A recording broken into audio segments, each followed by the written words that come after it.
Hey, Countdown to the Geekcast is Retro Ray here again. This time we have a artist to interview. In last interview, of course, we had a writer. This artist isn't just an artist; he's actually a teacher at the Kubert School. Fernando Ruiz has done Archie. I mean, he doesn't just do Archie; he does covers and everything like that. I'm going to show some art that he has done that it's for fun. He did a couple of art pieces of Star Trek. I'm going to pull that up a little bit later. Um, he does Marvel, DC, superheroes, everything. But before we do that, we're going to give a shout out to Dragons of Alamo Ranch. You know, without them, we couldn't do comic reviews, and we wouldn't be able to have all these ideas to talk about the writers and artists. We're going to bring them just a quick, background to bring them in. Of course, Dragons of Alamo Ranch is a comic book store here in San Antonio.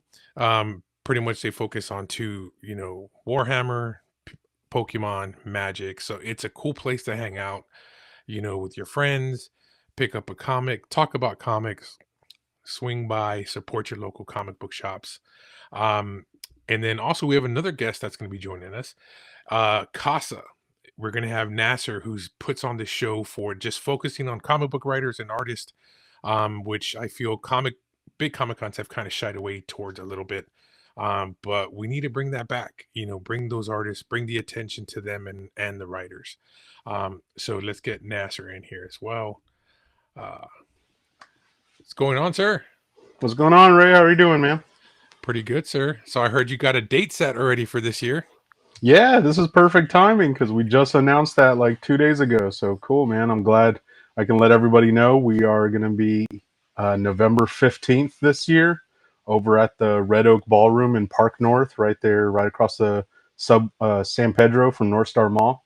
So yeah, Nice. Hopefully everyone can join us, man. Well, cool. Well, guys, the guest that we have is Fernando Ruiz. He has done Archie. If you haven't read Archie, Archie's been around for years. They've done a lot of awesome crossovers then, over that time span. They've had Archie meets the Ramones, Archie meets Glee, actually Harley and Ivy meet Betty and Veronica. That was a freaking cool one because as you can tell, I love Harley Quinn. Archie meets Kiss, and then of course Archie meets Batman 66. But one of the most famous ones, Archie meets the Punisher. Yeah, that one too. I mean, dude, the list goes on. But my biggest thing, I'm a big Kevin Smith fan, and when I found out Fernando was doing this artwork, and just him showing off the cover, and then even showing a couple of pages, I kind of geeked out because I already see Easter eggs in these pages, and of course, we'll talk to Fernando about this because I want to find out how big of if he's a huge fan or is he, you know what I mean? Because he's in Jersey, as well. So let's get him in the room. Yeah. Hey guys, Fernando, how's it going? How you doing, sir? How are you? How are you, Nasser? I'm doing good. Good luck with your show. Oh, thank you. Fernando, so where do we start with you? I mean, where did your love for comics start? Pretty much. Oh, I mean, all my life. I started out liking cartoons like Disney when I was a real little kid. I remember liking Mickey Mouse a lot. Okay. And I got into. I started with like Disney comic books, like Uncle Scrooge, Donald Duck. Okay. Then I moved into like the Harvey comics. Old timers will remember Harvey Comics, Richie Rich, Casper. Yes. And that was like the gradual progression. You started with Harvey, graduated to Archie, and then you went into full blown superheroes when you got too old for Archie and Harvey. And that's pretty much the path I went. The Harveys, Archie, and then it started with the superheroes. Superman and Spider-Man were my favorite. Were they just in the house there, Fernando? Like, did your dad or did you have older siblings that read them, or did you discover them on a rack somewhere? Well, oddly enough, I inherited my first coverless Donald Duck comic book from my older brother, who totally hates comic books, and he's totally into sports and outdoorsman. does not understand anything that I do, doesn't like anything that I do. But that was the comic book that started it all. That started it off, and he had a couple of Richie Riches too, so that got me started on that. Now, when I was a kid, in my area, I grew up in the New Jersey area, right outside of New York. They used to rerun a lot of superhero cartoons, like the 1967 Spider-Man cartoon. That's where I met Spidey, and that's where I fell in love with him. And they used to rerun the old Filmation DC cartoons from the 60s too. Okay. And that's where I met my gateway into Superman was actually Superboy. And I love Superboy probably because he had a dog with Superman. And that was enough for me. Yeah. But that's how it started for me. Okay. And they never stopped. I mean, okay, so with you talking about Superboy's dog, Crypto. Mm-hmm. Okay, when that trailer dropped, how did you feel when you saw when he blows when he whistles? I had goosebumps. What was your? Well, it's always good to see Crypto. Now, I've become very jaded with superhero movies. I'm a tough crowd, as a lot of my students will swear to. You know, a lot of times, you know, the movies are just disappointing to me because they're really like boring versions of these fantastic characters. You know, there's this misguided attempt at making them realistic, and what they do in that process is they strip away all the fantasy and fun out of it. And so it's like, so, you know, and we've had a few strikes with Superman already. So, you know, I look at this cautiously, but Crypto was a ray of hope for me. You know, when Crypto shows up and he shows up at, you know, at the whistle and he flies Superman home, you know, okay, I'm curious. I'll give it a shot. Nice.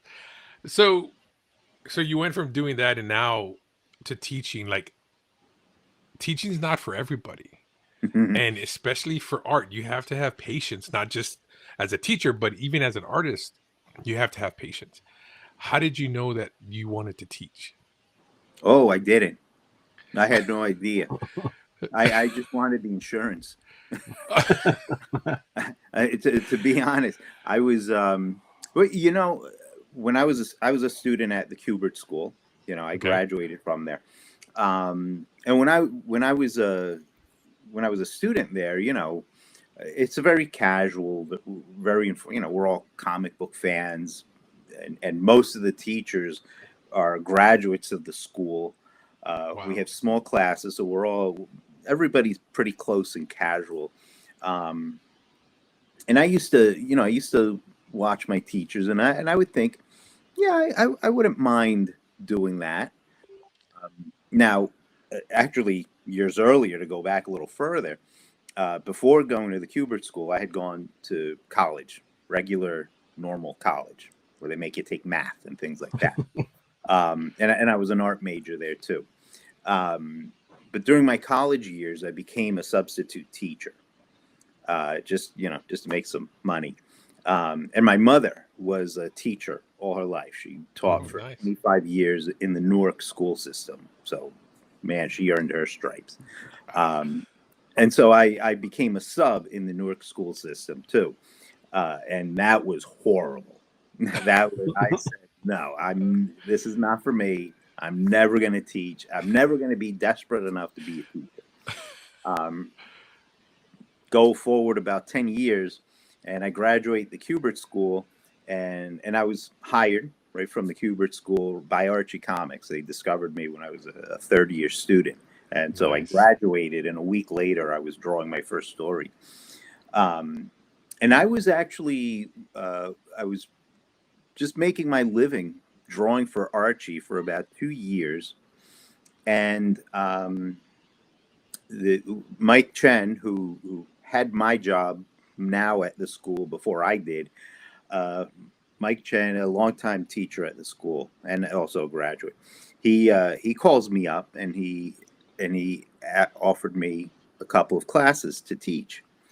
And I was like, well, and of course, part of the enticement was, you get medical insurance, which, well, that's a nice way to get medical insurance. So, so I did it. I did, and going back to what you said, like, how do you do this? When I was those 2 years that I wasn't teaching, before I started teaching, when I'm just I'm just drawing for Archie, you kind of do things just because they're instinctual. You're drawing because because it just turns out right. It feels right. And then when I started teaching, and I was teaching the first year students, which I would end up teaching mostly first year students my entire teaching career. And so these guys were really raw. They're just coming in. And I found myself, Mike Chen, he gave me a list on my first day. He gives me a list. Here you go. Teach this stuff. Make sure they know all this stuff, and it was like perspective, shading, proportions, all this. And so I sat down and I had to think for a minute. And I can't I didn't want to be one of those teachers who, I'll draw something on the board and then say, okay, just do that. All of a sudden I had to break down what I was doing into a way that I could explain it, and in a way that I could explain it to someone that had never done it before. So that's really how I approached anything that I would ever teach. And honestly, doing that helped me as an artist too. I always say this when I'm teaching perspective as part of a basic drawing class. The only reason I know what I know about perspective is because I teach it about 6 times a year for the past 30 years. So, I mean, that helps me. So I think if you're doing it right, I think you learn too. So it sounds like it was in your blood from your mom. So my mother was a teacher, and my grandmother was a teacher in Cuba. So you had no choice then. The dynasty continued, I guess. Yeah. Hey, it's awesome that you're doing that. I mean, and it's, how can I put it in a good way? That, well, no, it's just because if a person has the wrong teacher, you can kill that love for somebody who has the love for art. And if that teacher doesn't really teach that student and doesn't gravitate to bring them in, because I've interviewed some of the artists who have attended the Kubert School, and it's like everyone who's left that school has gone on to be and done either IDW, Marvel, DC. They do covers, and I got to interview DNA, and he was there before he went to do an internship at Top Cow, and he talked about, before leaving, he talked to Joe to get his opinion on should he stay another year or should he leave, and Joe told him to take the job. I mean, to take the internship, and that takes a lot, because he's going off what he was asked. He didn't want to leave; he wanted to stay, but he asked Kubert his opinion, and that to me, when you're honest to somebody, I think that helps a lot. And for you to be a teacher, like I said, a lot of people are not, they can do it's a paycheck, but they're not good teachers. And people that I've seen come out of Kubert School have gone on to do cool stuff. Yeah, you really have to be honest when you're a teacher. And I've always told my students, if I don't have their trust, I can't teach them. Like, if you didn't trust me, how could you believe anything that I'm telling you? And I'm going to need you to trust me in order to learn something from me. That story about Joe was the real deal. He was a real honest, regular guy. and he used to say, he doesn't want people in his school just to fill seats. You were there because you needed to be there, but if an opportunity came along, Joe was all about, everybody should work. Mhm. Nasser, do you have anything you want to ask him as well? Well, it reminded me. I'm a big basketball NBA fan, and I always heard a story talked about old coach Hubie Brown. He recently just retired from like doing his play-by-play stuff, but there was always a saying that Hubie used to say that um, players don't care what you say until they know that you care about them.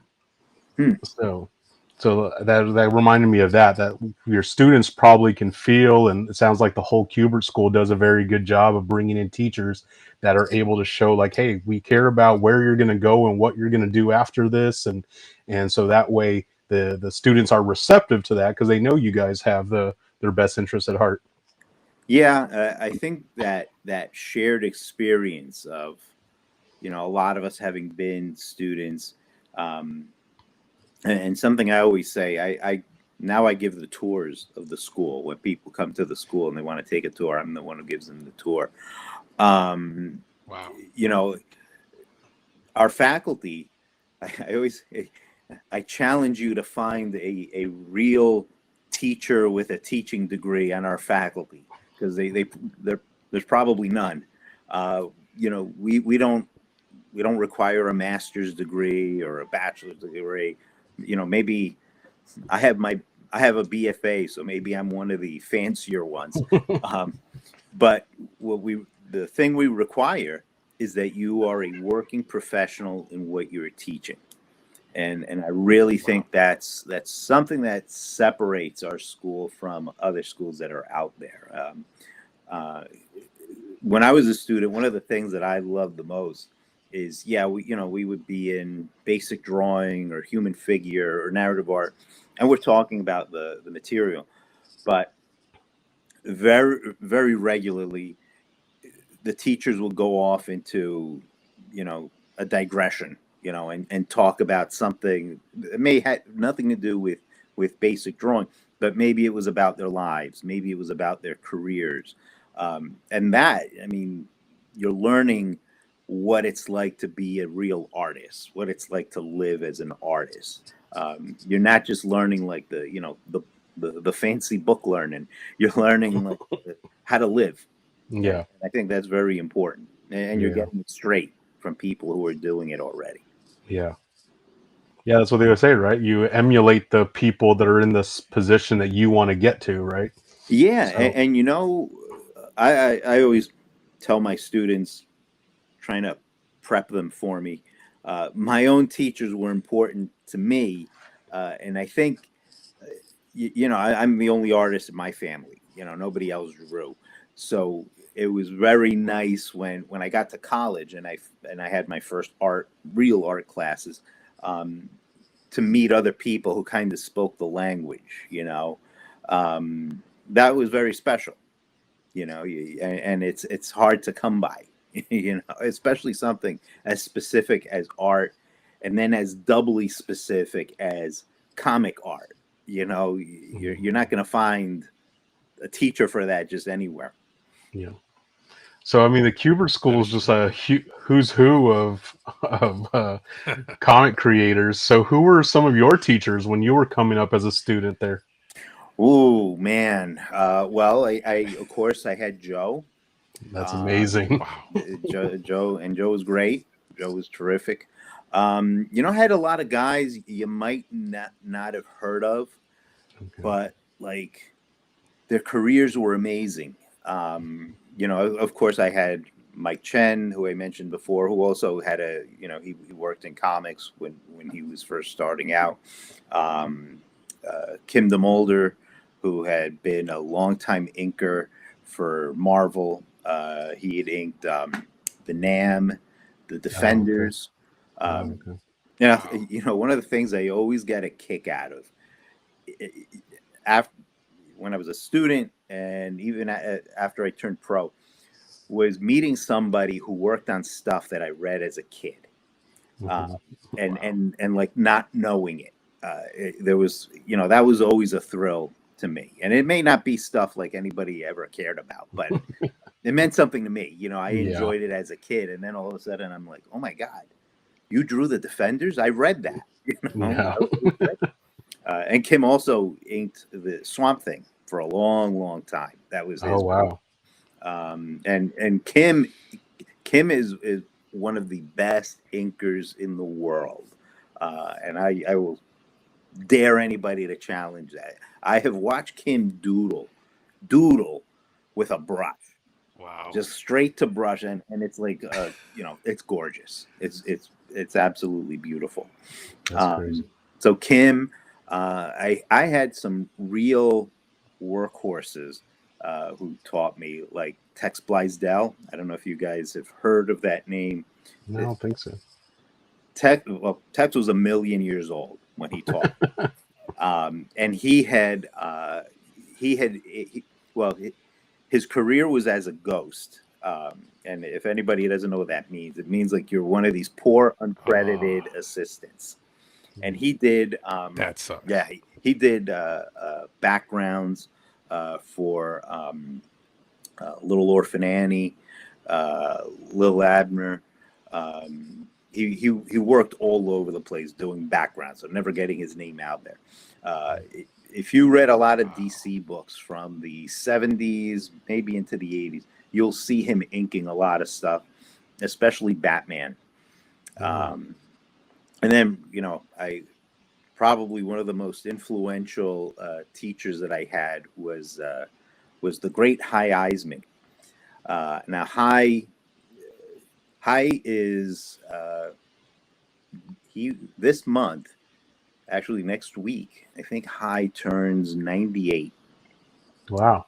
And he retired 3 years ago. Wow. He was drawing the Popeye strip in the newspaper.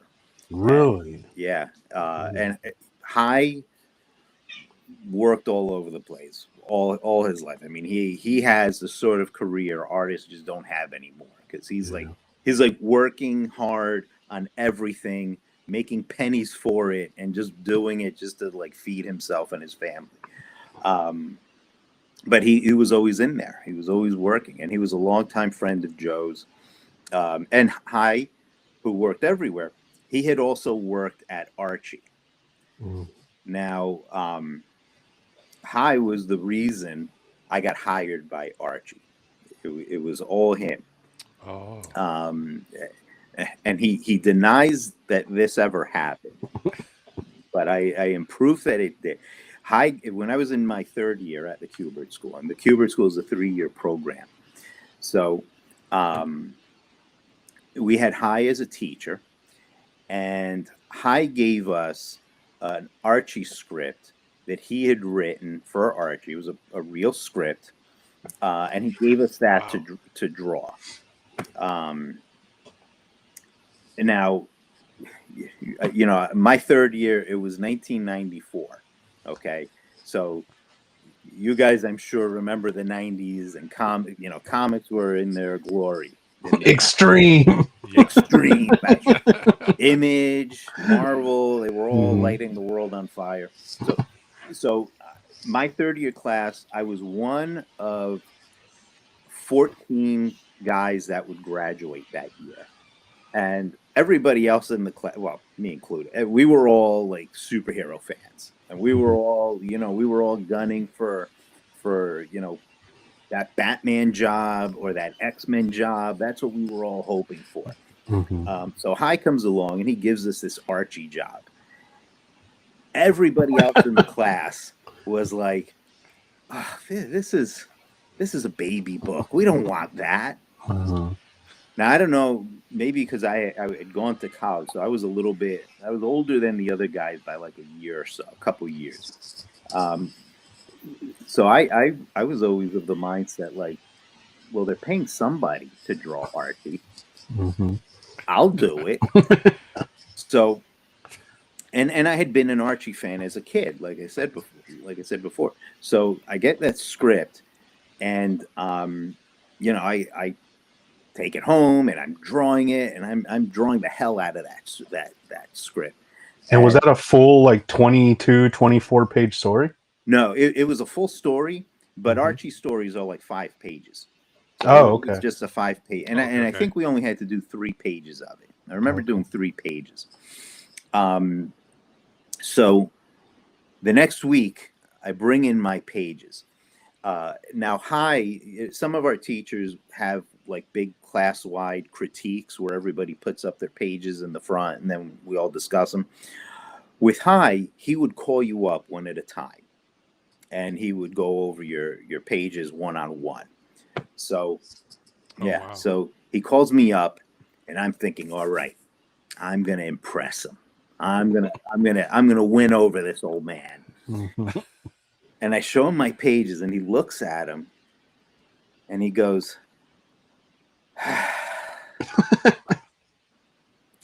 and then he says, "Can I see you out in the hall for a second?" Oh, man. Oh. I'm like, uh-oh, this isn't going the way I expected. So he takes me outside into the hallway and he goes, "I don't know how to tell you this, but I think you have a better chance of being struck by lightning than of making it in this business." Oh, man. That is not what I was expecting to hear. But then he takes me into the faculty room. So it's my first time in the Kubert School faculty room. And he had a lot of his own stuff there. And he had his own Archie pages that he had drawn.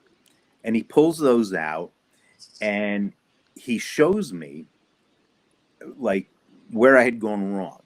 And the secret to Archie, at least back then, 90% of it, 99% of it was just being able to draw on model, making those characters look like Archie and Jughead and Veronica, and specifically making them look like Dan DeCarlo, Archie. Mhm. And Dan DeCarlo, for those who don't know, he drew Archie for like 50 years.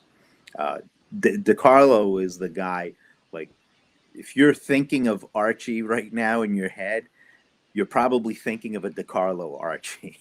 He's the Mhm. one who really, like, he didn't invent Archie, but he really modified and set the style for the book for like the next 50 years.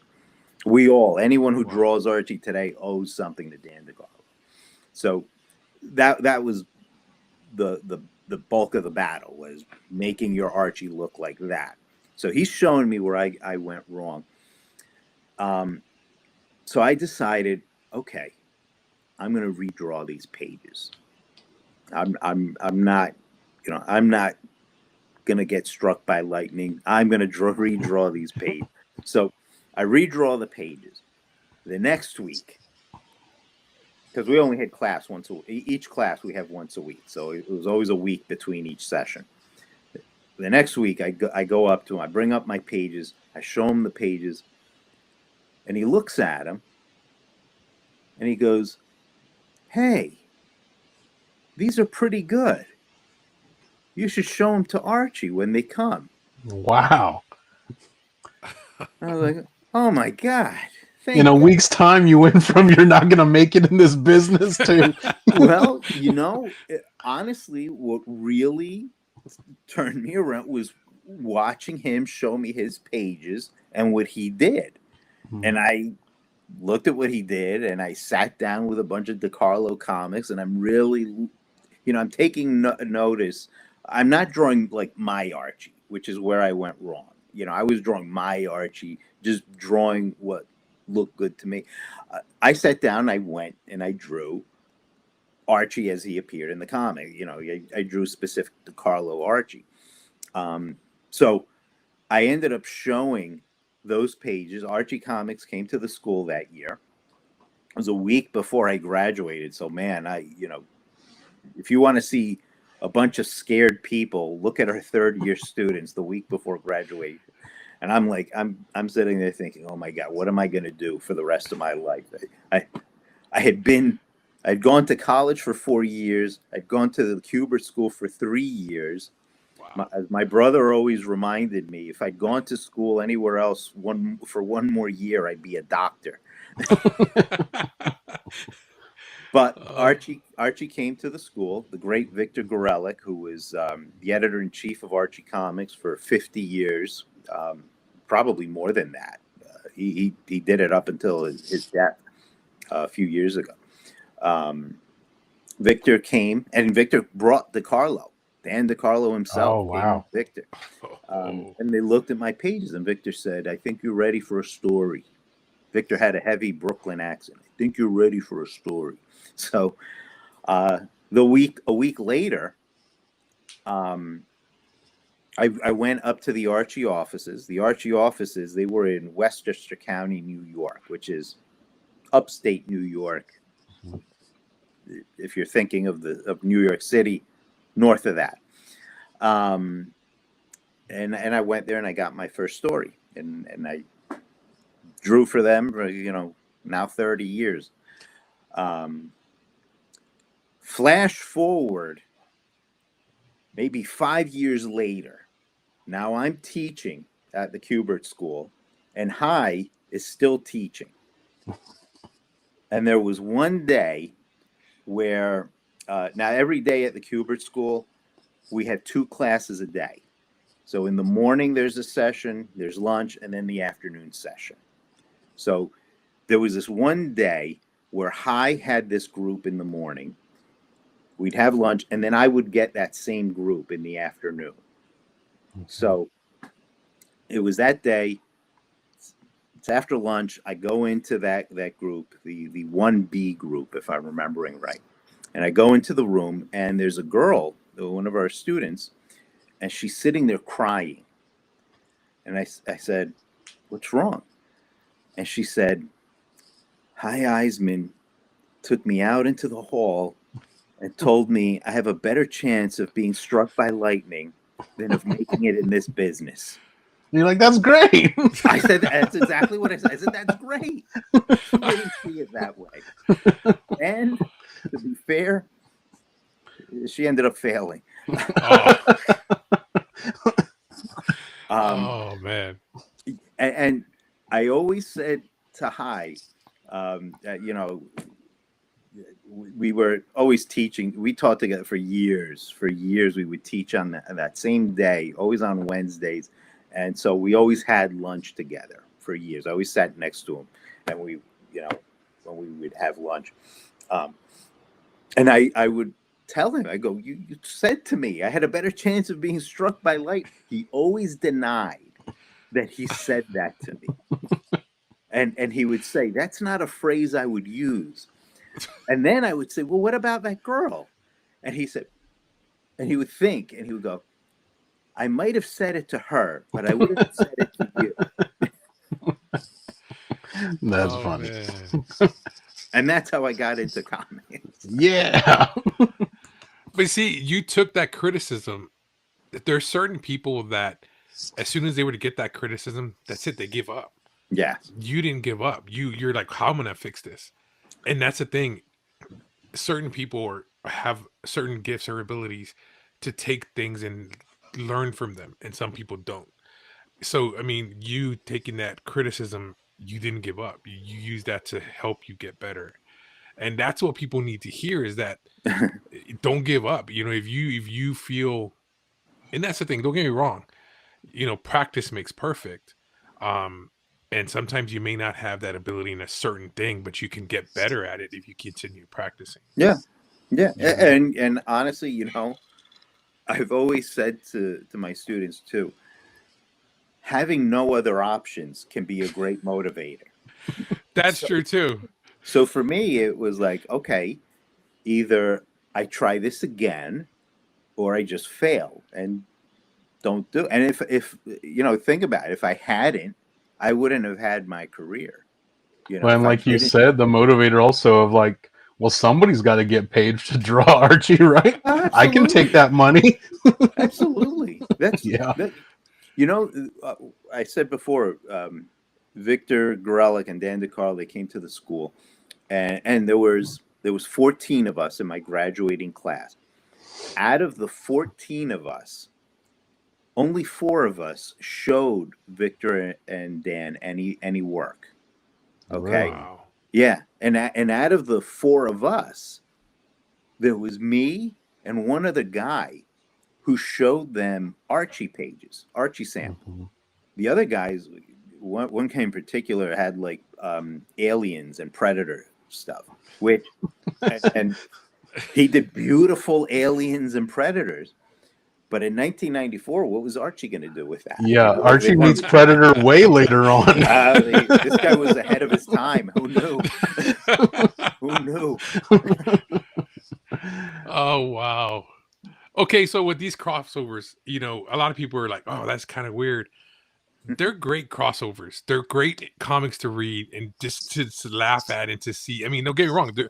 Even the Predator one got gory there. Oh, yeah, Yeah, yeah. I mean, absolutely. it was a great read. And that's the thing. When we were talking about it before we started recording. I met you in Dallas when right after that issue dropped, and we've kept in touch here and there, off and on. And and that's the thing. You didn't have to, keep in touch with me. I mean, we're completely across the country from each other, but you took the time to still communicate with me, and I take that a lot. I mean, I appreciate that, and it's cool seeing you because I like to see you because sometimes you'll put your doodles on your personal page, which I'm gonna bring this one. I'm gonna bring one of them up, and I'm like, dude, I could see this, and I would pay to read this. Oh, Dude, like, you just did this for fun, right? I did. I wanted to see if I could do it. And I, I'm also a longtime Star Trek fan. That's what I was going to ask. Are you a Trekkie? Oh yeah, I wholeheartedly. Original series? Yeah. Based on those pages? Yeah. Okay. And I like the Next Generation too, and Deep Space Nine. Voyager, you start losing me. But how are you liking all the latest stuff? Oh, okay. So you are hard on the like you were saying earlier about the MCU, right? I caught a lot of that Picard season 3, just because. Oh man, were they just like feeding the fans with that stuff? Yeah. Was there a single episode in that season that didn't have some a sort cameo of or something? Yeah. It's like in 1 year, Picard re-meets everybody he ever met in his whole life. But I get it. It was fun to see the Enterprise D again. Yeah. But I mean, for pure, honest to God Star Trek, Captain Kirk. I got to go back to the original. Right. So I got a question. I got to pitch this. I'm not pitching this. I don't know that ever happens. It's gonna ever happen. Why can't we get an Archie? Because we know Star Trek can come back in time. It's been done. Why can't we get that and then come to Riverdale? I would love it. I mean, I would love to do it. That would be crazy. Let's do it. I will say, I once, way back when we were really in the thick of the crossovers, I did ask someone, one of the higher ups at Archie, I asked about it, and what I was told, and this is secondhand. Maybe things have changed. What I was told was Paramount had no interest. What? Oh. Yeah. So, and that's the thing with crossovers with licensed properties. Like when I was doing Archie versus Predator, it wasn't just between Archie and Dark Horse, who had the Predator rights back then. It was Archie, Dark Horse, and 20th Century Fox, who owned the Predator. Wow. Yeah. So all 3 of those parties had to okay everything that was done in that book. And I got to say, when more people are involved, you can expect the worst, because somebody's not going to be happy. Somebody's going to complain about something, and somebody's going to want to change. But it was smooth. It was smooth sailing. And I tell you, I just about drew every panel in those 4 issues of that series. Every panel that I drew, I was like, no, they're gonna make me change this. They're not gonna let me get away with this. And I swear to you, I'm following the script. Everything that I drew, spoilers, Jughead gets his head cut off, Sabrina gets her spine ripped out of her body. Salem the cat gets blown up. The whole time I'm like, oh, this is gonna be the one. They're gonna make me redraw this. The only time I was asked to redraw anything was Veronica's nude scene. Oh, dang. There was, I think it was in like the second issue, there was an ongoing gag where anytime somebody got disemboweled or their head cut off or something, like the blood would shoot out of and just hit Veronica. So, but by the second issue, she's just covered in blood. And she's at Sabrina's house, and she changes. She gratuitously, she just undresses and gets into one of Sabrina's dresses. Now, I wasn't, we weren't going for an X rating, although the violence probably got us. So I didn't show anything, but it was clear she wasn't wearing anything for a couple of panels. But that was the only time where they came back, and I don't know who objected, if it was Archie Comics or 20th Century Fox or Dark, but somebody said, okay, you got to put underwear on her, and so I put underwear on her, and if you see the finished piece, there's like strategically placed furniture where there was no furniture before. Okay. But that was the only thing that I was ever asked to tone down in that whole series. Everything else, I was like, wow. Yeah, and I've heard from friends about working on licensed comics, and like you were saying, how much of a pain they can be. Oh, So how much are you having to get approved? Is it like panel by panel, page by page? Usually I would submit the pages in chunks. Okay. I usually got, I think on that book, I pretty much got the entire issue's worth of script up until the fourth one, where they gave me that in like batches of pages. Because I think they were having trouble at the script level, like how to end it. Yeah. So I would get like, here's 10 pages, here's another 5 pages, like that. But I would submit the pages, and the pages would be reviewed by everybody. And either I'd hear about it or I wouldn't. And most of the time, I submitted pages and I didn't see them again until they were inked and lettered. Did you have direction on which like version of the Predator to use in the book or your drawing? Or yeah, before we got started with anything, now this was a Dark Horse book. Even though it was Archie meets the Predator, it was Dark Horse who did the editorial. That meant they put the book together. Okay. And back then, that seemed to be how crossovers would work. Even though it's characters from two different companies, one company would take the lead, and then both companies would split the money. How that worked, I don't know. That's over me. But that usually it was one company that took the lead and put the book together. And in the case of Archie versus Predator, it was Dark Horse. So I was working for the Dark Horse editors, and they wanted to see first thing they wanted to see how I would draw Predator. And so my first instinct was to draw classic Archie characters with a realistic, ultra realistic Predator. Mm-hmm. And I thought that would be really cool. And Brendan Wright, he was my editor on the book. I sent him the sketches of my Predator, how I would draw him. And he came back and he said, let me see some Archie-fied Predators. What would an Archie Predator look like? And so I thought, oh, okay. So I sat down. I really made him a little cartoonier and cuter and funnier looking.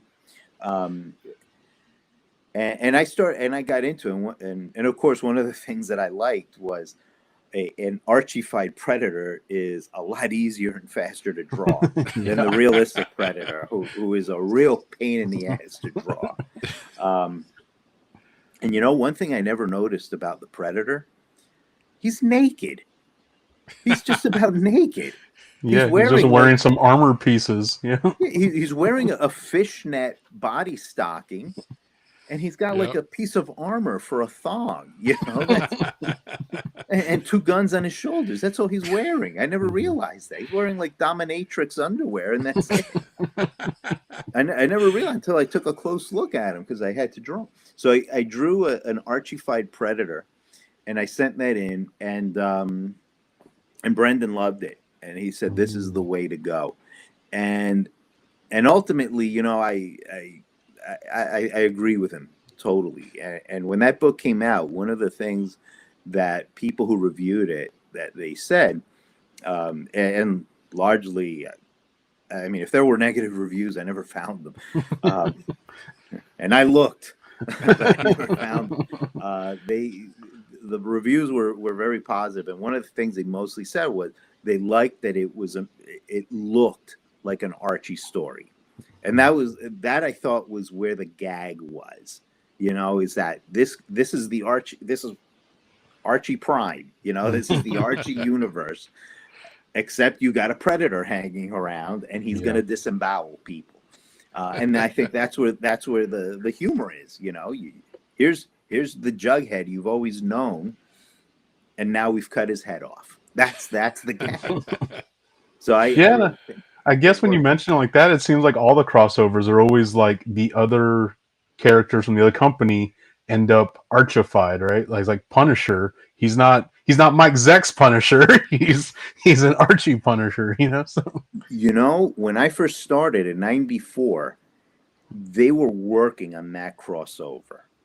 Really? And I used to go up to the office. You know, the offices were an hour and a half from me, so I always used to go up in person once a week up to the Archie offices. We used to have what we call Freelancer Friday, which was when all the local freelancers would come in and we'd drop off work and stuff. Wow. And that was really great. I cannot tell you how valuable of an experience that was. But, you know, and of course, this was also before the evil computer took over everything. You know, we're working on paper, you know, we're drawing. So we're bringing physical pages up into the office. So I used to see the Archie and versus Predator pages, you know, in the office. And that book was drawn by Stan Goldberg, who was another longtime Archie artist. Mm-hmm. He was probably, you know, if DeCarlo is here, Goldberg is like right here. He's like he's like the Steve Ditko to Jack Kirby in Archie terms.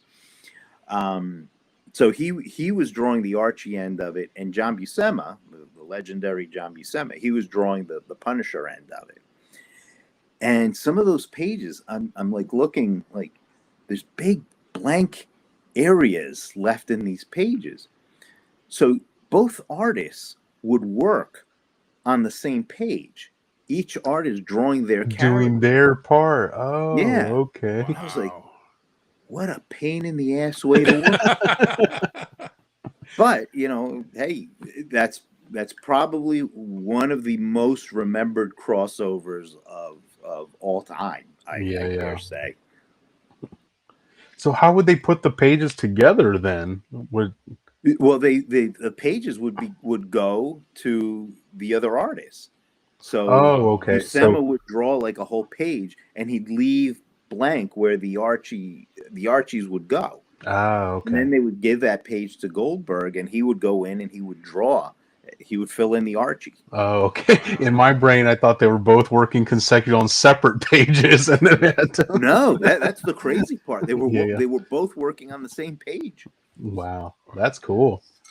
Well, since you brought up the evil computer, and that's what I want to talk about. I was going to bring up was that you still draw. This will be short. No, you still, and this is what I love about it. And you know, for me and Nasser, we both care about original art. And that's the biggest thing. You know, a lot of artists now are going either 50-50 or they're going full digital. And this is what I like. My buddy would love this piece. He's a big Black Oh, Manta Black fan. Manta. Yeah. And this, I mean, like this, you do commissions at conventions, like people can buy this. And a lot of people, people are cutting back from commissions. Like this is one of my favorites. I'm a big Bizarro fan too. And Oh, when I saw you post that, I was like, dude, like that's the best part about blank sketch covers is that you can go to your favorite artist and say, hey, can you draw me this? And now with these new artists that are coming out, a lot of them don't do that. And to me, I feel it's taken away from the comic industry. And this is what I love about you is that, for example, you actually posted photos like your little sketches. That's the wrong one right there. Of the actual covers. You actually for the Clerks one, you showed like you're drawing it. And to me, that's the best thing about art that I love is that to see the rawness and then transfer from that to the ink and then to the actual color finished piece. I mean, you're still doing that. And I know that's already been sold. How fast did it go when you put it up for sale? which one? The this Oh, co- that. yeah. I haven't sold it. I haven't sold anything. Oh, you have None, okay. I thought it was sold already. none of the Archie meets Jane Silent Bob. For one thing, I haven't finished drawing the book. So okay. I'm still drawing it. I might hang on to these pages for a little bit, but if I do sell, I'm thinking I might sell everything in one big lot. Oh, dang. And I've had a couple of offers for everything. Wow. So we'll see. I'll once I finish the book, I'll see what I do with it. Okay, so when you got offered this IP, I mean, were you a Kevin Smith fan? Did you know about Kevin Smith? How did this process take place? Well, well, I think I don't know how old Kevin Smith is, but I have a feeling he and I are about in the same ballpark. Yeah, I think so. Yeah, I'm 55. it's about close. Yeah. Okay, so I remember when Clerks, the original Clerks, came out. Okay. Right? And I'm always late to the party. I'm always the last one to catch on to anything cool. But I remember all my friends were like, "Oh, have you seen this movie Clerks? You got to see Clerks. It's the funniest thing." And I'm like, "No, I never."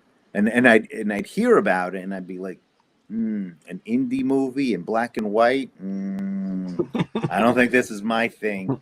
But a friend of mine said, "No, you gotta just sit down and watch." So I think this friend, we had a viewing, and it was hilarious. I mean, you didn't have, up until Clerks, you didn't have movies that were so like, with so many pop culture references that pretty much spoke the way we all spoke.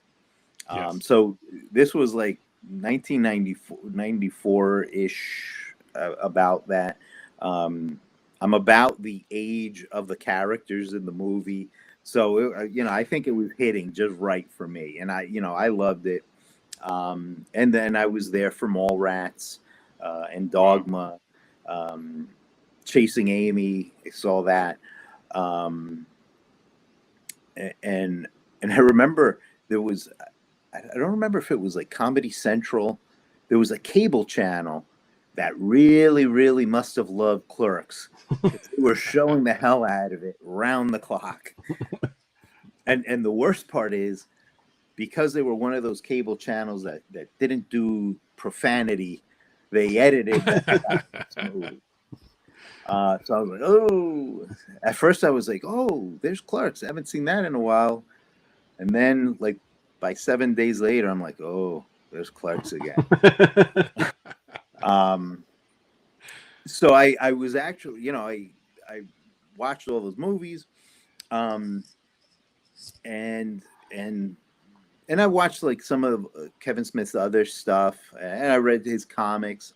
And I'd watch him do his stand-up routines, when he talks about Superman and writing that Superman script, and I loved all that. But somewhere along the line, I guess I sort of lost touch with Kevin Smith. And then, and honestly, I think it was maybe a month ago, I get a phone call from the CEO of Archie Comics, John Goldwater. Wow. And now, he calls me on my phone. It's not like we're buddies that we chat. This was, oh my God, the CEO of Archie Comics is calling me. What could be up? He wants to talk to you out in the hall. Believe me, I was braced for the worst.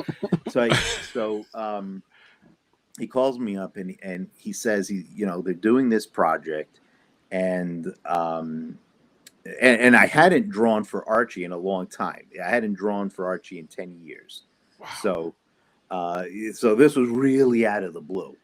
So he says, we've got this project. It's Archie meets Jay and Silent Bob.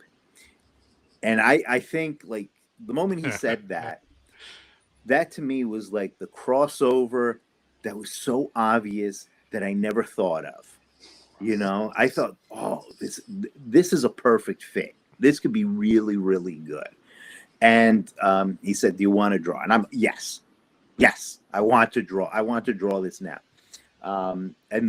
He said, okay, I'll talk to the right people and we'll get this going. Now, a lot of times when things are in development, there's no guarantee that it'll really see the light of day. Okay. You could get a phone call like that and you'll never hear anything else about it again. And that's happened a million times with a million different projects. And I'm like, man, I hope this really happens. And the very next day, I get a phone call from John Goldwater's son, Jesse, who works at the company now. And he was like, oh, I'm glad you're doing this. I'm going to send you the script. I'm like, wow, okay. I guess we're really doing it. So he emailed me the script, and it was approved. I was all cleared to draw it. So I got, and he also emailed me this timetable because we're working on it very tightly. Okay. Wow. I don't know what went on before I was brought on, but this is tight because this is going to be hitting the stands July 9th. So has Kevin written all the issues already? Well, it's a one shot. Oh, one shot. So it's okay. it's a 40-page one shot. He wrote it. Okay. It's his script. Okay. So we don't have to worry about Kevin's lateness issues that we've had before. No, okay. No. I mean, I don't know. Maybe this is why I got it, a month ago. But I don't know.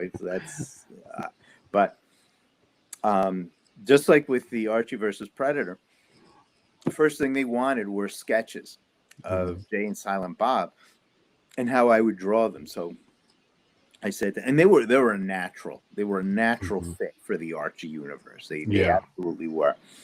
So I drew those. I sent them off, and they have to show them to Kevin Smith, and I heard he was really happy with what was done. So here we are. I'm drawing the book now. That's awesome. So I'm going to bring up a page, and I love the Easter eggs out of the bat. The very top corner, left corner, you've got the guy from Clerks who's in the very movie. Of course, we know who he is, Walt. But the egg guy who's constantly checking the eggs out while he's in the store, that was priceless. As soon as I saw this pop up, I'm like, okay, we're going to have Easter eggs. And then we also have Elias right here. Oh, man. I literally just was just laughing in joy. And I was like, wow. Well, I love a good Easter egg, and one thing that people have always said to me is they've caught little things that I've put in my Archie pages, whether it's Green Lantern's lantern, Dr. Fate's helmet. You know, I've snuck in a ton of stuff.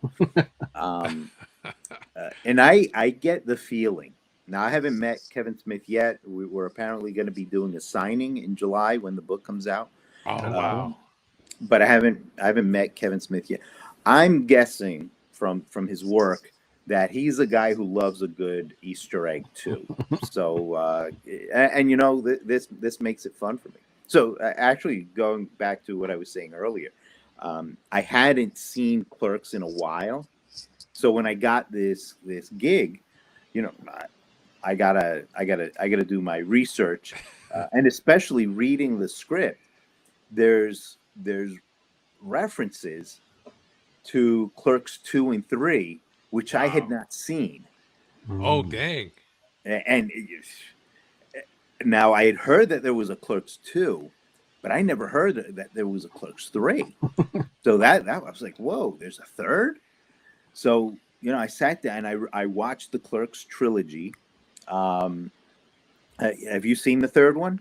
Yes, sir. Ooh. Yeah. That's a punch in the gut. Yeah. And you know, I think that film gets some heat, but you know, it may not be the story the fans wanted, but it's the way the story played out. So I think it's actually a very beautiful movie. And I mean, if you're a Clerks fan, you're going to be in tears in that movie. I don't want to spoil anything, but it's a heavy movie. Well, so I watched them both. I watched all three of them. I'm watching them over and over. And you know, all the little products that they use in the movies, from movies to Chuli's gum, the nails, cigarettes. I'll put them in. So Nasser, what are your thoughts? I mean, have you watched these Clerks movies? I haven't seen 2 or 3. So, Oh, dude. Yeah, I know. But I'm hardcore, man. I've 2 seen all is the great. I've seen all the original stuff, Mallrats and Clerks and all that stuff. But then after that, I just haven't kept up with his stuff. You know, it's amazing. I'm literally watching all three in one sitting. And something I didn't realize while I was watching, and you know, after I watched, I'm reading like the Wikipedia article on everything and just like doing a deep dive into these movies. There was like 15 years between each one. Mm-hmm. Yeah. So I mean, I thought that was amazing. And there's this bizarre continuity where the Eggman, he comes back in 3. I think that's really cool. That's why I think Kevin will appreciate a good Easter egg. Yeah. Hey Ray, can you? Yeah. Oh, I'm sorry. Go ahead. Oh no, I was just gonna pull up. Where is it? Of course, you know, Rosario Dawson played Josie in the Pussycats, and it is just so awesome that we get this page where Josie and the Pussycats are performing, and then you see Jay and Silent Bob on the top. I was just like, it can't get any better. I was just like, wow. You know, I didn't make that connection until you just said it. I honest to God, that totally went past me. Yeah. So when I saw these pages, I was like, oh my God, there's this, there's that. And I'm just like a kid in a candy store. What were you going to say, Nasser? Can you put that page back up with the Eggman, the first one you put? Oh, yeah. I was going to ask Fernando, so like working off of a Kevin Smith script, how much does he put in the script of these panels, like panel descriptions, or are you pretty free to fill these panels how you see fit? Well, you know, I got to say, and you know, I'm not browning up to anybody here, he writes a really good script as far as working from it. You know, as far as a script to illustrate, because you get writers who do not give you enough information and you have to fill in stuff in order to make the story work. And then there's writers who give you way too much information. Uh-huh. He's like right in the perfect middle where I know what's going on. There's no guesswork in each panel. He's very clear about what's happening.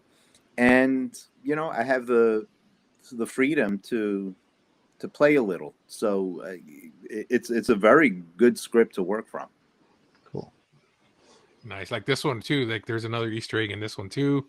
Um, Brian Johnson is in this one on the top left corner. And I can't wait to see what other stuff's in there. And because I'm hardcore. I mean, so back in the day when I grew up watching Kevin Smith, I loved his movies because it was a unique spin on Mallrats and everything. Not everyone was going to catch it. You had to be either a comic book nerd to understand the references, and then also into Star Wars and just a geek in general. And you know, for me to be doing this, I actually saw Kevin Smith when he started off. I mean, to me, I think he's the founder of the podcast because he started doing podcasts before they became really popular. And so Hollywood Babble, Fat Man on Batman, I mean, he was doing podcasts ahead of time. And so he always talked about like taking that chance and not being afraid to step outside that box. So because of him, he helped me take out that extra step. So I actually got to meet him. I got him to sign my Funko wow. Pop. Yeah, and then I actually got the Clerks pull it down.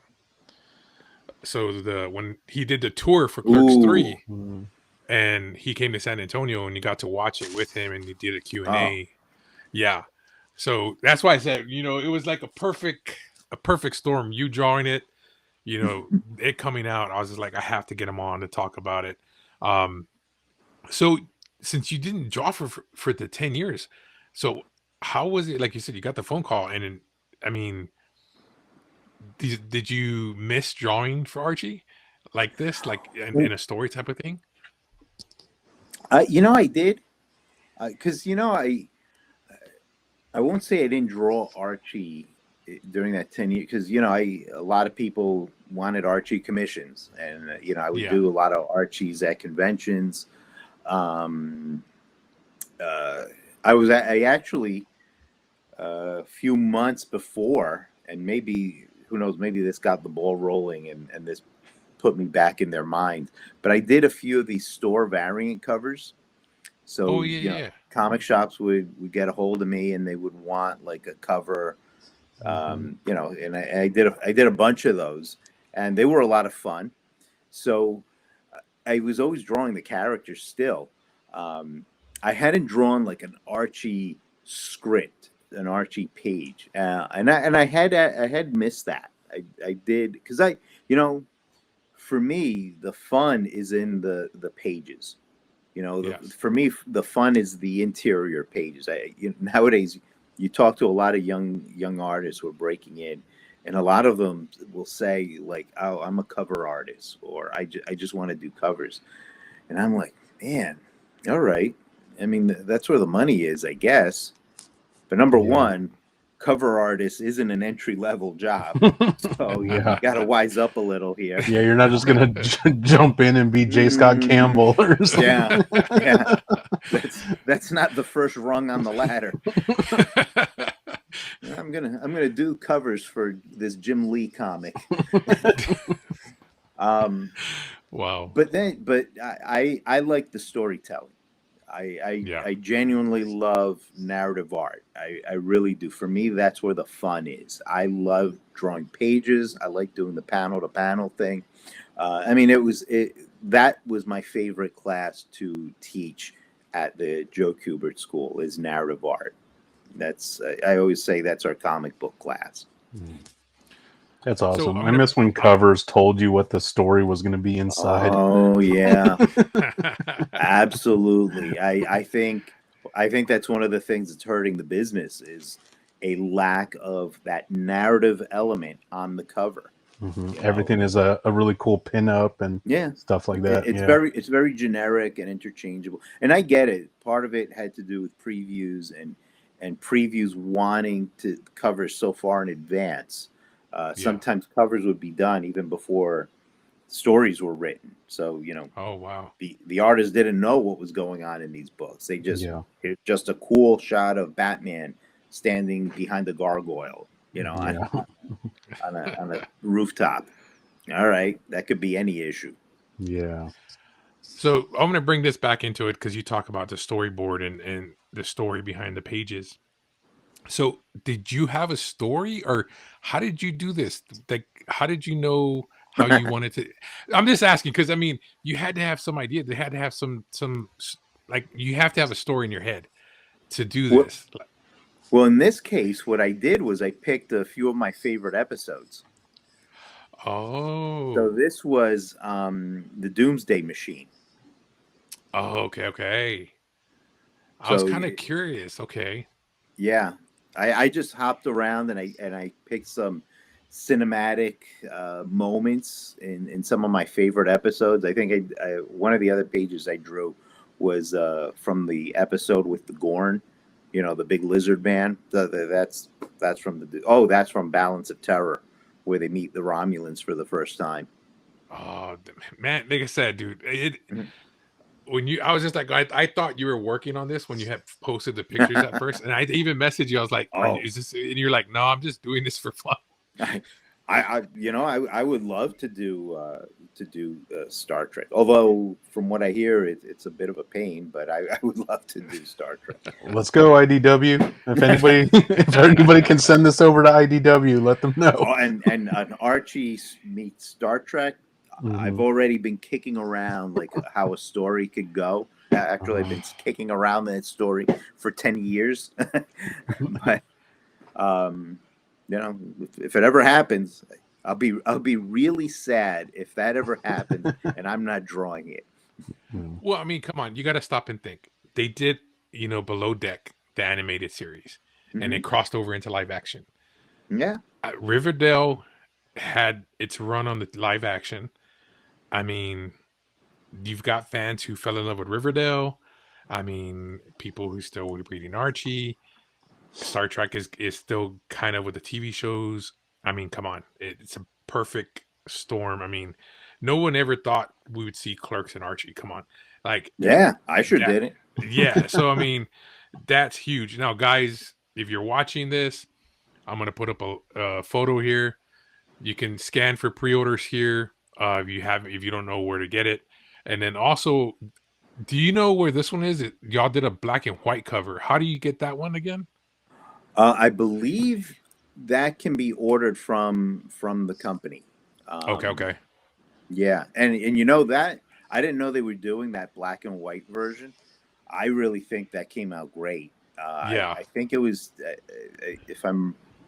if I read it right, the colorist is Tito Pena, who's a staff colorist at Arch. He's been there forever, Wow. and he does beautiful work. And I think he really killed it with that cover. I think I might be preferring it, not to influence anybody, but I think I might be preferring it over the standard color version. Um, but thank you for posting the pre-order, giving us the pre-order plug. And let me just say, if anybody really enjoys this, Archie really loves pre-orders. So order that book if you want to see this happen more and more. Order this book. Yeah, definitely. I mean, the opportunities there. We're getting so many crossovers, even with DC and Marvel. I mean, Marvel's doing right now, or not Marvel. Well, Marvel's doing the Godzilla versus the Avengers, Fantastic Four. Of course, we're having DC with Sonic. I mean, the market's there, and Oh yeah. the fandom is there. So it's just getting the two right IPs together, getting a good story, and fans are gonna buy it. Just like Field of Dreams, you make it, they will come. It's just Well, getting somebody. a lot of times the fans don't come, and one of my pet peeves is when fans come up to me in shows and they tell me like, "Oh, I wanted to get this, but my comic shop never ordered it." I think the days of us just walking into the comic shop and hoping that the shops will magically carry everything we want.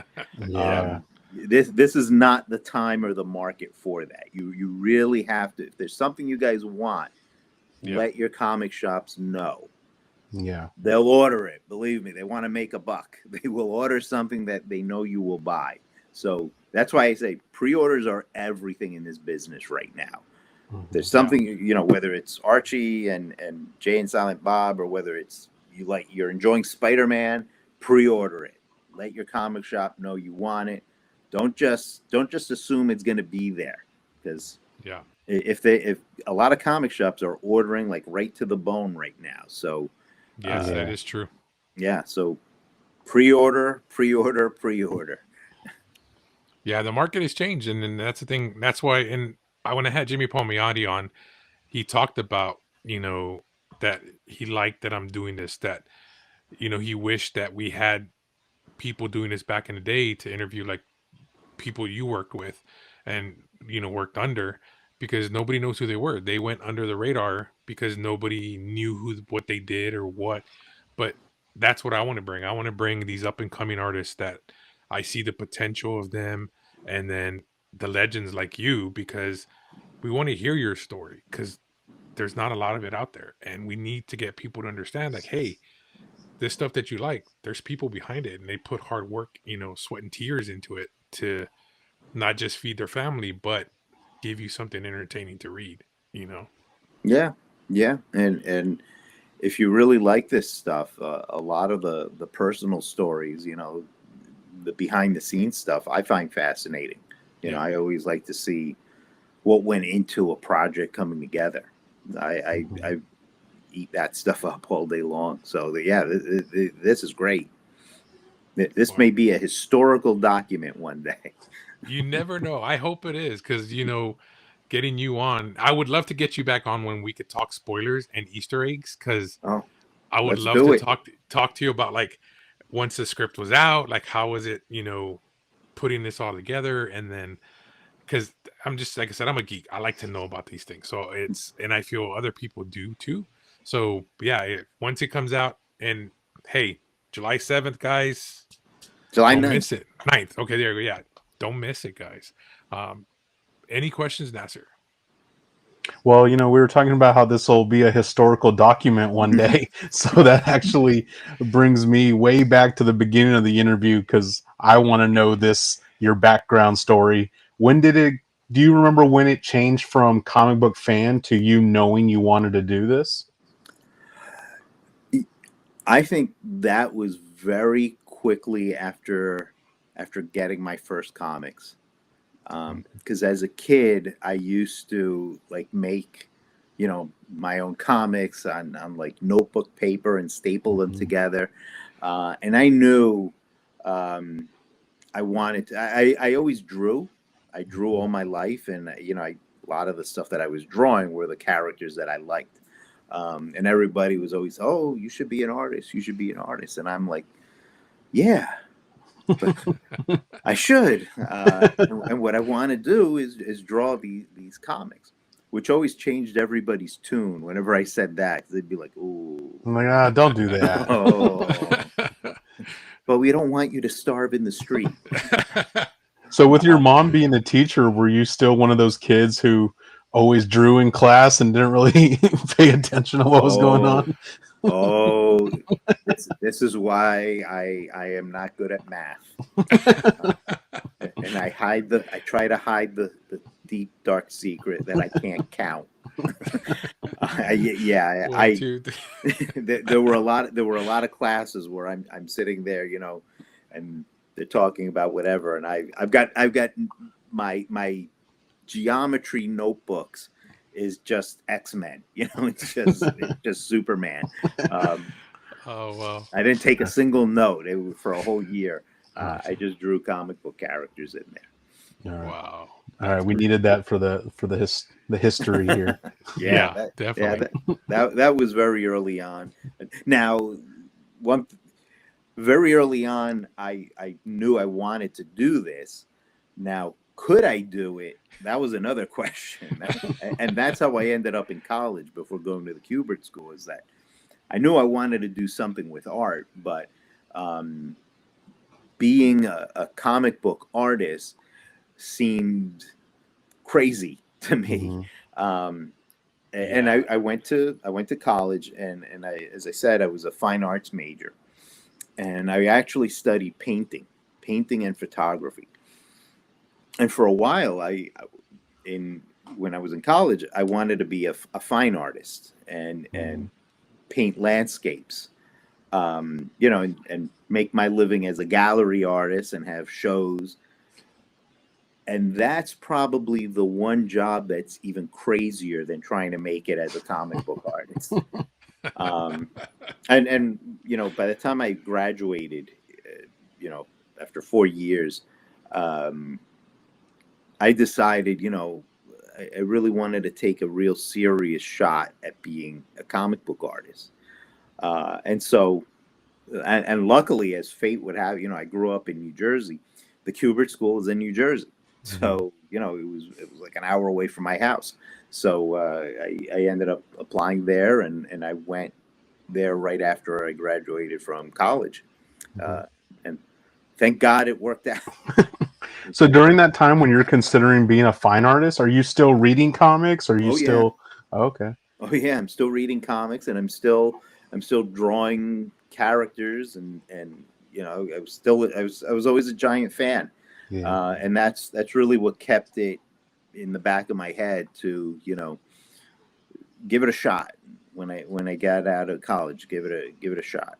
Who were your major influences? Artists that I liked. Mm-hmm. Well, I gotta say DeCarlo, of course. Mm-hmm. Warren Kramer, who was a big artist at Harvey Comics, and he drew a lot of Richie Rich and Cat. He was probably Harvey's DeCarlo. He was the one who set that model. When I got into the superheroes, a guy that I really loved, one of the first artists that I came across was Curt Swan. Okay. Curt drew Superman for 50 years. Yeah. And he drew Superman. He also drew Superboy. He drew the Legion, which I'm also a giant Legion of Superheroes fan. And if there's like my top two, what do you got? What are you reaching for? Oh, there it is. There it is.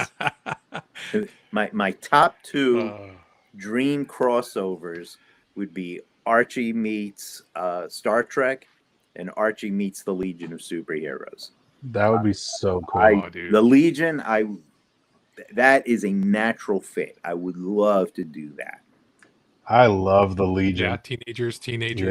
Yeah. That was my introduction to comics when Mike Grell was doing Superboy in the Legion. So yeah. So we start talking Legion, and we'll be here another 2 hours. So wow. And actually, like I mentioned before, meeting the guys whose work that you loved as a kid. The school has an advisory committee where we have like professionals from all across the industry, and a few times a year we get together and they advise the school on what we should be teaching in order to stay relevant to the business. And one of the guys on that committee, who I'm still like in awe that he knows me, is Paul Levitz. Oh wow! Speaking of Legion, right? Yeah. He wrote, and Paul is the real deal, because he's not only the writer he's a huge fan of the Legion. Mm-hmm. In fact, a couple of months ago, Anthony Marquez, who's the current president of the Kubert School, and Anthony was one of my students at the Kubert School, and Anthony knows I'm a huge fan, and I'm telling Anthony about the Legion, and he's texting Paul Levitz all these questions, and Paul's happy. He's in his glory. He's happy to just text back and answer all these questions about these characters for us. So, and inside I'm like, I can't believe Paul Levitz. We're texting Paul Levitz about the Legion. That's amazing. Like a dream come true. Yeah, that is. That's how I feel talking to you right now, because it's like, no, okay. For this is me. I at one point was drawing in high school. I had a teacher who kind of did the same thing to me, but he was more of a dick. and Oh, he made me he made me lose my love for for drawing. And I just said, I said, fuck it, I'm not doing this. And but I had the imagination to draw. I just needed to practice more, and I didn't we do all it, do. and I regret it. Yeah, yeah, and that's why I want people to not give up on what they love, because that's something that gives you joy. Don't give up on it. You know what I mean? And that's why me working with Countdown, I'm doing what I love. I still get to talk to the artists and get to hear their stories, these writers, because we interviewed um, Erica Schultz, Oh, and Erica. she talked about she worked at Yeah, Kubert for she two taught. years, and she worked with you. She Yeah, said, yeah. yeah, She's great. and She's I a was like, trip. What a ball of fire she oh is. man. Oh man, I mean, that was such a great interview talking with That her, how must be she your researches everything she 8-hour writes. episode. It was just about, I mean, about this time too, about an hour and a half. I mean, towards the end, like right now, where we're at right now, we started talking about Star Wars towards the end, and I'm like, well, we're opening another can of worms here. We've already done this long. I don't want to keep you any longer. She's a true fan. But no, She's a true fan yes, of everything she works on. It's yeah. amazing. Yeah, and that's the thing about you, and I want to be able for people to know about you, Oh, thank you. people who don't know about the Kubert Oh, School. I mean, for students, because there's some students who they may not get into college, but college isn't going to teach you how to draw comics. They're just going to teach you the basics. If you really want to learn from legends and stuff, this is where I feel this is where people need to go. You know what I mean? yeah. I think that's a real important message right there. Because as the academic supervisor at the school, I deal with everybody's application, and I deal with young people who are applying to the school, and I interview them, and I go over their portfolios. And a lot of these young guys, these kids, men and women, I say guys, they're at their crossroads. They're these young people starting out in life, and a lot of them are considering college, and a lot of them are, it's always that toss up of like, do I go to cartoon school or do I go to college and study math, and get a degree, and one thing that you can't do in my position is you can't knock another school. You can't I can't say, don't go to Harvard. That sucks. You can't say it's unprofessional. What have they ever done? Don't waste your life. But I do stress that if you want to do this, the college degree won't necessarily get you there. It's always going to come down to your knowledge and what you can do. It's that portfolio that's going to either land you at the job or it won't. So, and so I really think, for a lot of people, they should be aware that vocational schools, really of any trade, not just the Kubert School for art, but vocational schools are an option. They're a valid option out there. So, you don't have to go into debt of $100,000 going off to college for 4 years. You can, there's other things you could do out there. And there's also students that come from Kubert schools who are making names of themselves. Oh, absolutely, absolutely. You know what I mean? So that helps right there. That's proof that people who attended the school are in the industry. I mean, some of the guys that I've taught, that David Nakayama, who's huge out there, Shane Davis, who's big, a guy who graduated from the school. I didn't teach him; he graduated long before. Kevin Altieri, and he was a director on Batman the Animated Series. So, we've had graduates working all across the art spectrum, not even just comics, but all across the art spectrum. One of my students, Abe Oudish, who's been all over the place. I mean, his resume is like, oh my God. He's done The Simpsons. He's done a bunch of these cartoons I've never heard of on Cartoon Network. It's amazing. That's part of the fun for me is to watch where these guys go after.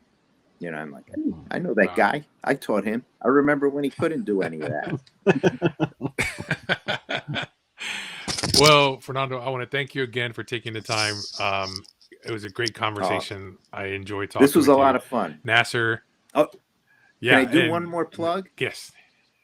Yeah, go ahead. Kubert School is having an open house April 12th, Saturday, April 12th from 11 to 2 in our new facility, because the Kubert School is moving. We've been almost 50 years in Dover, New Jersey. Now we're moving to Madison, New Jersey. So we're going to be there for our open house. So if anybody wants to come to the school, even if you're not thinking of applying, you just want to see it, you just want to meet us and talk to us, that's what an open house is all about. So if you are interested in art, or you do know somebody who's interested in doing art for a living, if you want a portfolio review, we'll do that. Come on by, just drop in, say hi, I'll be there. So it's a great opportunity for any young aspiring artist. And real quick, Fernando, of course, anybody in the world will be able to watch this interview. But just in case anyone here locally in San Antonio is interested in the Kubert School, do you guys do any kind of like online classes or anything like that? Oh, yeah. Yeah. Okay. We have an online studies program, which we offer seasonally. Okay. So that is 4 times a year. We just this past Monday, I wrapped up. What was it? This was our winter session. Those are great classes because they're totally online. They're once a week for an hour and a half for 6 weeks. Okay. And every session, our next session is going to be, I believe, at the end of April. That's our spring session, and that'll run for 6 weeks. So it'll wrap up in May. Then we usually take a break in between each session. So then our summer session will begin in June. For each session, we try to mix up the classes a little bit. I always teach basic drawing, either basic drawing or dynamic figures. So if you want to meet me, if you want to learn from me, that's a great opportunity to do that without enrolling at the school full time, which isn't a bad idea either. So that's out there. Okay. Once we get off the interview, maybe you and I can talk and we can have some Kubert School like brochures or something at our next show for anybody locally who might be interested. Oh, that'd be great. Yeah. Okay. I'd be happy to send a package your way. Sure. Okay, cool. Well, Countdown to the Geekcast, again, we're going to attach the links for the Kubert School at the bottom of the interview. We're also going to have Fernando's Instagram, Facebook. You can go follow him and see his little doodles that he does when he's posting his photos. And then also you get to see when he eats a McRib because he likes it's a long time till the next McRib season. But yeah, I had to throw that in there. But thanks again, guys. And Nasser, plug Casa for this coming year. We just announced it a couple days ago, November 15th this year. We're going to be at the Red Oak Ballroom at Park North, so right there at 410 in San Pedro. I've got a couple of guests that we'll be announcing soon, and then hopefully we'll be adding some more. Sweet. All righty, Countdown. Thanks again for another awesome time of talking comics. All right. Peace. Bye-bye, everybody.